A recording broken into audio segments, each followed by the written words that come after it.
అండి. ఎలా ఉన్నారు? ముందుగా బ్రదర్స్ అందరికీ happy brothers day.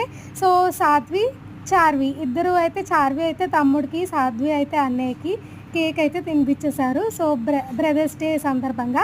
And Charvi వచ్చేసి ఒక చిన్న క్రాఫ్ట్‌లా చేసి వాళ్ళ తమ్ముడికి ఇచ్చిందనమాట. క్రాఫ్ట్ అయితే చాలా బావుంది. మీరు కూడా ఒక్కసారి చూసేయండి.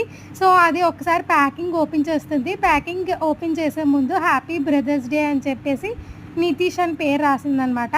అది అప్పటికప్పుడు క్రాఫ్ట్ చేసి ఇచ్చింది వాళ్ళ తమ్ముడికి. నేనైతే చాలా ఫీల్ అయ్యాను. ఎందుకంటే క్రాఫ్ట్ చాలా క్రియేటివ్‌గా అనిపించింది. చాలా బావుంది. సో, అది పెన్సిల్ తయారు చేసిందనమాట. వాటర్ మిలాన్‌తో స్కెచెస్ లాగా, వాటర్ మిలాన్ టైప్ స్కెచెస్ లాగా వేసి ఆ పెన్సిల్ కూడా క్రియేటివ్‌గా అనిపించింది. అలా రాస్తుందనమాట పెన్సిల్. అండ్ ఎరేజర్ కూడా బుక్ అండ్ ఎరేజర్ కూడా చేసింది. సో, ఇది బుక్. నేను లాస్ట్ చూపిస్తుంది ఎరేజర్. చాలా బావుంది కదా!